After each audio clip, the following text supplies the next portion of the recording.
സാംസങ്ങിൻ്റെ Samsung S21 FE എന്ന പുതിയൊരു സ്മാർട്ട് ഫോൺ ഇപ്പം ഇന്ത്യൻ മാർക്കറ്റിൽ ലോഞ്ച് ചെയ്തിട്ടുണ്ട്. സാംസങ് S21 സീരീസിൻ്റെ ഒരു ലൈറ്റ് വെർഷനാണ് സാംസങ് S21 FE എന്ന ഫോൺ. ഈ ഒരു വീഡിയോയിൽ നമ്മൾ നോക്കാൻ പോകുന്നത് സാംസങ് S21 FE എന്ന ഫോണിൻ്റെ വിശേഷങ്ങളാണ്. ആദ്യം നമ്മൾ ഡിസ്പ്ലേയുടെ കാര്യം പറയുകയാണെങ്കിൽ സാംസങ് S21 FEയിൽ 6.4 ഇഞ്ചിൻ്റെ ഫുൾ HD പ്ലസ് ഡിസ്പ്ലേ ആണ് വരുന്നത്. ഇതിൽ ഡൈനാമിക് 2x AMOLED ഡിസ്പ്ലേ ആണ് ഉപയോഗിച്ചിരിക്കുന്നത്. പിന്നെ ഡിസ്പ്ലേയിൽ 120 ഹെർട്സിൻ്റെ റിഫ്രഷ് റേറ്റ് സപ്പോർട്ട് ചെയ്യുന്നുണ്ട്, 240 ഹെർട്സിൻ്റെ ടച്ച് സാമ്പിളിംഗ് റേറ്റും സപ്പോർട്ട് ചെയ്യുന്നുണ്ട്. പിന്നെ ഈ ഫോണിൽ പഞ്ചോൾ ഡിസ്പ്ലേ ആണ് കൊടുത്തിട്ടുള്ളത്. പഞ്ചോൾ വരുന്നത് ടോപ്പ് സെൻറ്റർ ഭാഗത്തായിട്ടാണ്.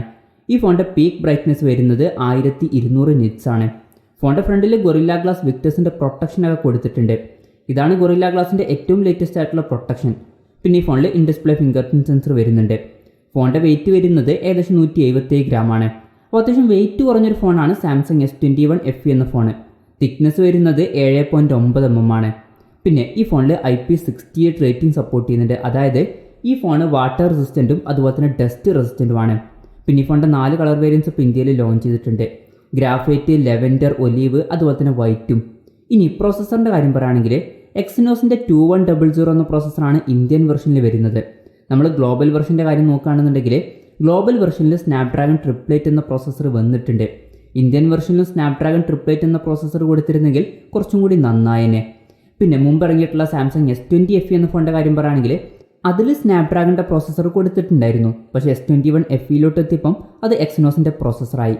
പിന്നെ ഇന്ത്യയിൽ ലോഞ്ച് ചെയ്തിട്ടുള്ള സാംസങ് S21 സീരീസിലും ഇതേ എക്സിനോസിൻ്റെ 2100 എന്ന പ്രോസസ്സർ തന്നെയാണ് വരുന്നത്. ഇതും തരക്കേടില്ലാത്ത പ്രോസസ്സർ തന്നെയാണ്.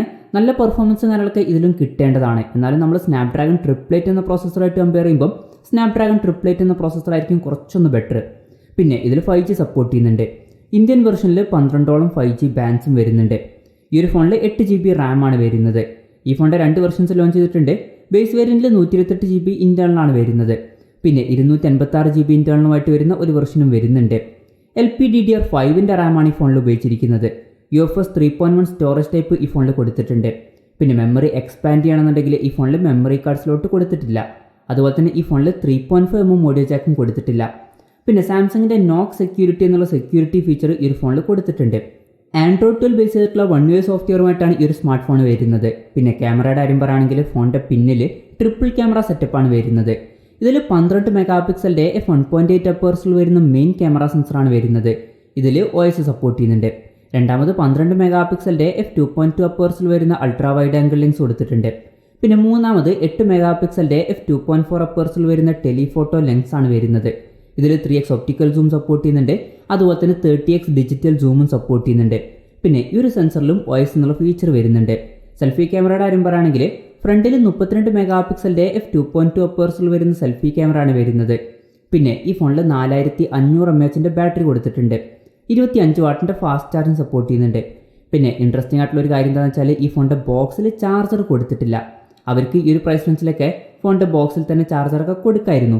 വെറുതെ ആപ്പിളിനെ കോപ്പി ചെയ്യേണ്ട കാര്യമില്ല എന്നാണ് എൻ്റെ ഒരു അഭിപ്രായം. പിന്നെ ഈ ഫോണിൽ 15 വാട്ടിൻ്റെ വയർലെസ് ചാർജിങ് എന്നുള്ള ഫീച്ചറും സപ്പോർട്ട് ചെയ്യുന്നുണ്ട്. റിവേഴ്സ് വയർലെസ് ചാർജിങ് എന്നുള്ള ഫീച്ചറും ഈ ഒരു ഫോണിൽ വരുന്നുണ്ട്. Type-C ചാർജിംഗ് പോർട്ടുമായിട്ടാണ് ഈ ഒരു സ്മാർട്ട് ഫോൺ വരുന്നത്. വിലയുടെ കാര്യം പറയുകയാണെങ്കിൽ ഈ ഫോണിൻ്റെ 128GB ഇൻറ്റേർണൽ വെർഷൻ്റെ വില വരുന്നത് 54,999 രൂപയാണ്. അതുപോലെ തന്നെ 256GB ഇൻറ്റേർണൽ വെർഷൻ്റെ വില വരുന്നത് 58,999 രൂപയാണ്. പിന്നെ HDFCയുടെ കാർഡ് യൂസ് ചെയ്യുകയാണെന്നുണ്ടെങ്കിൽ ജനുവരി 17 മുമ്പായിട്ട് 5000 രൂപയുടെ ഓഫും കാര്യങ്ങളൊക്കെ ലഭിക്കുന്നതായിരിക്കും. അങ്ങനെ ഈ ഫോൺ 50,000 രൂപയ്ക്ക് താഴെ തന്നെ നമുക്ക് ലഭിക്കും. എന്തായാലും നമ്മൾ ഓവറോൾ നോക്കുകയാണെന്നുണ്ടെങ്കിൽ സാംസങ് S21 FEയിൽ തരക്കേടില്ലാത്ത ഫീച്ചേഴ്സും കാര്യങ്ങളൊക്കെ കൊടുത്തിട്ടുണ്ട്.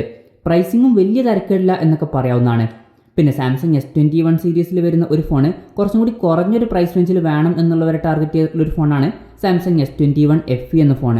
എന്തായാലും ഈ ഒരു ഫോണിനെ പറ്റിയിട്ടുള്ള നിങ്ങളുടെ അഭിപ്രായം ജസ്റ്റ് ഒന്ന് കമൻറ്റ് ചെയ്യുക.